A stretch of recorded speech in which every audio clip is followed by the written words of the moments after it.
Hello students, कैसे हैं आप सब। आज मैं आपके साथ संस्कृत का पार्ट 1 डिस्कस कर रही हूँ।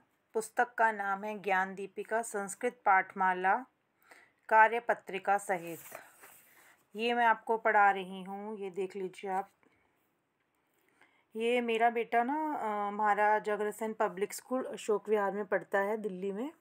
तो उसकी पुस्तक से मैं आपको पढ़ा रही हूँ, आप देख लीजिएगा। शायद एनसीईआरटी की बुक भी सेम होगी, ये आप देख लीजिएगा, ठीक है।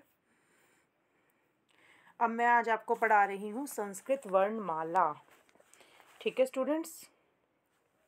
संस्कृत वर्णमाला भाषा की उस छोटी से छोटी ध्वनि को वर्ण या अक्षर कहते हैं जिसके टुकड़े ना हो सके, तथा वर्णों के समूह को वर्णमाला कहते हैं। संस्कृत भाषा में वर्ण दो प्रकार के हैं, स्वर तथा व्यंजन। स्वर यानी वॉवल, स्वर क्या होते हैं, वॉवल्स होते हैं। जिन वर्णों का उच्चारण करने के लिए किसी दूसरे वर्ण की सहायता ना लेनी पड़े उन्हें स्वर कहते हैं। जिन वर्णों के उच्चारण के लिए दूसरे किसी वर्ण की सहायता ना लेनी पड़े उन्हें क्या बोलते हैं, स्वर कहते हैं। स्वर को अच कहते हैं। संस्कृत वर्णमाला में 13 स्वर हैं। कितने स्वर हैं संस्कृत वर्णमाला में? 13 स्वर हैं, जो 3 भागों में विभाजित है। पहला है ह्रस्व स्वर, इन्हें मूल स्वर भी कहते हैं, और ये 5 हैं, अ, ई, उ, री और री। फिर है सेकंड है हमारा दीर्घ स्वर, ये 4 है, आ, ई, उ और री। इसके अतिरिक्त इनके अंतर्गत 4 संयुक्त स्वर भी आते हैं, ए, ओ और औ। इस प्रकार कुल मिलाकर स्वर 13, 5 + 8 13 होते हैं। प्लुत स्वर ओम, राम, इसमें 3 मात्राओं का समय लगता है, इसलिए इन्हें प्लुत स्वर कहते हैं। इसका उच्चारण वैदिक मंत्रों में होता है। अगर पेपर में क्वेश्चन आ जाता है कि प्लुत स्वर का प्रयोग कहाँ पर होता है, तो आप क्या लिखेंगे, प्लुत स्वर का प्रयोग वैदिक मंत्रों में होता है।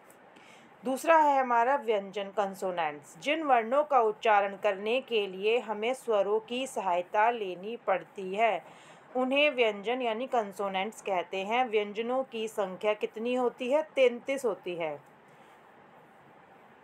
ये 3 प्रकार के होते हैं, स्पर्श व्यंजन, अंतस्थ व्यंजन और ऊष्म व्यंजन। स्पर्श व्यंजन नंबर 1 में आ जाइए। स्पर्श व्यंजन ये 25 हैं और 5 भागों में विभाजित है, क वर्ग, च वर्ग, ट वर्ग, त वर्ग और प वर्ग। क वर्ग में आप ये देख लीजिए क्या क्या आते हैं, च वर्ग में, ट वर्ग में, त वर्ग में और प वर्ग।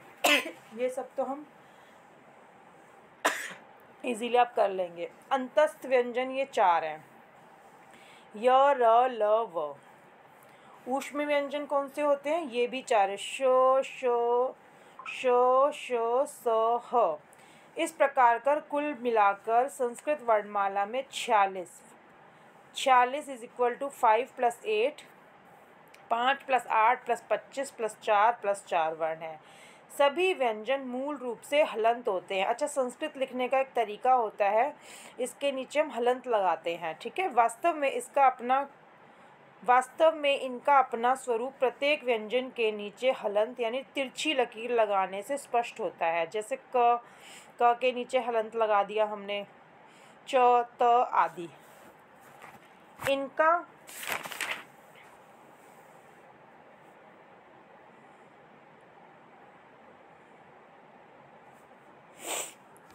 इनका उच्चारण स्वरों के बिना हो ही नहीं सकता, अतः इन्हें स्वरों के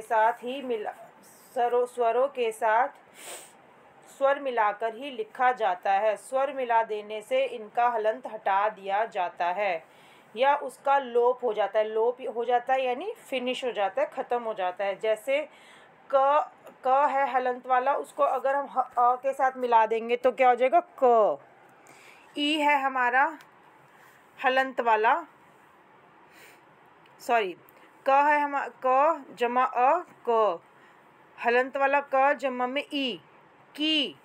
छोटी ई लग जाएगी तो क्या हो जाएगा, की। त जमा आ, ता आदि। ठीक है स्टूडेंट, समझ में आ रहा है आप सबको। फिर है हमारा अयोग वहा।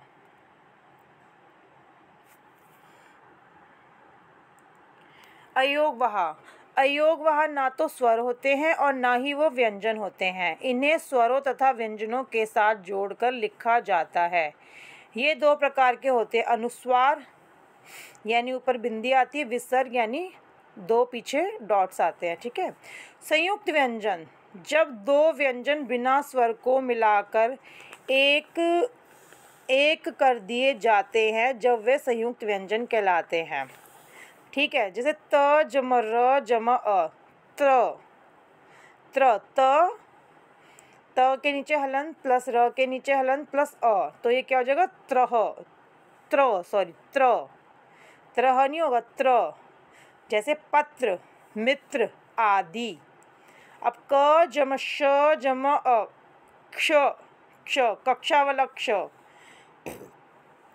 तो क्ष से मिलने वाले शब्द आपके पेपर में आ सकते हैं कि श से कौन कौन से शब्द बनते हैं? कक्षा, परीक्षा आदि। कक्षा, परीक्षा आदि। नंबर 3 है प जम र जम अ, प्र। प हलंत वाला जम र हलंत वाला जमा में अ, तो क्या बन जाएगा? प्र। ठीक है। इससे बनने वाले शब्द आप देखिए, प्रगति, प्रगति ही, प्रजा आदि। ठीक है। 4 है हमारा चौथा शब्द है ज जमा में ग ओ, जमा में आ, ज्ञान, ज्ञा। इससे क्या बनता है? ज्ञा। अगर अ लगेगा तो ज्ञ बनेगा। ठीक है। ज जमा में, ठीक है, विज्ञान, विज्ञान और ज्ञानी आदि। ठीक है। 4 देखिए अब क्या बनेगा? ज्ञा, विज्ञान और ज्ञानी आदि। 5th वन है हमारा द हलंत वाला जमा में य हलंत वाला जमा में आ, ध्या, ध्या, ध्या, विद्या, विद्यालय आदि।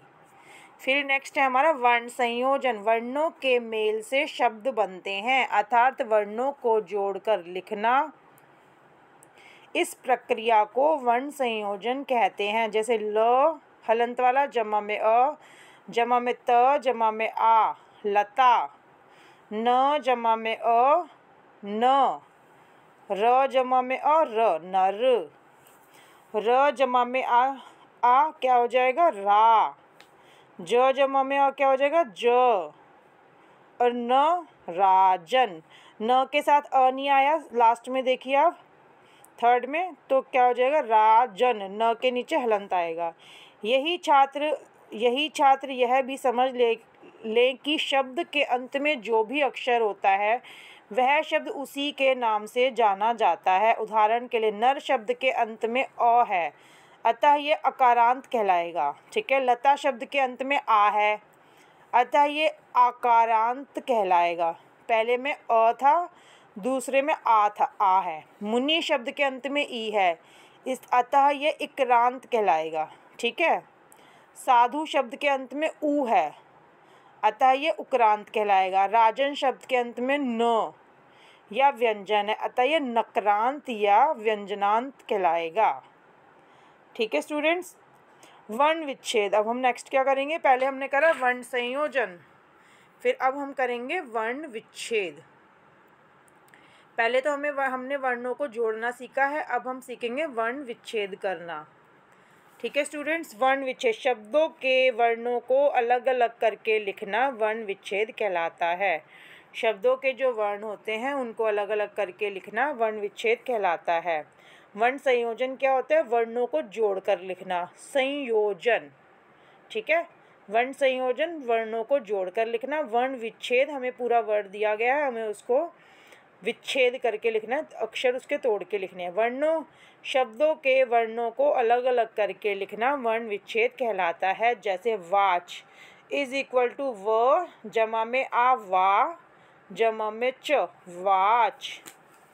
फिर है भवत, भ के नीचे हलन जमा में अ, भ, व उसके नीचे हलन जमा में अ, भ, व त, भवत। 3rd है ग्रहम, ग्रहम, ग जमा में री, ग्री, जमा में ह जमा में अ, ह, जमा में म, ग्रहम। माता, म जमा में आ, मा, त जमा में आ ता, माता। बालकः, ब जमा में आ बा, ल जमा में अ ल, क जमा में अह, और 2 बिंदी, तो क्या हो जाएगा बालकः। अभी हमने आपसे संस्कृत का थ्योरी चैप्टर करा है 1। नेक्स्ट क्लास में हम आपसे इसके जो पीछे के एक्सरसाइज के क्वेश्चन आंसर है वो आपके साथ डिस्कस करेंगे। तब तक students bye bye, next class में फिर मिलते हैं आपके साथ। अगर आपको मेरी क्लास अच्छी लगी हो तो please subscribe my channel, like share and comment.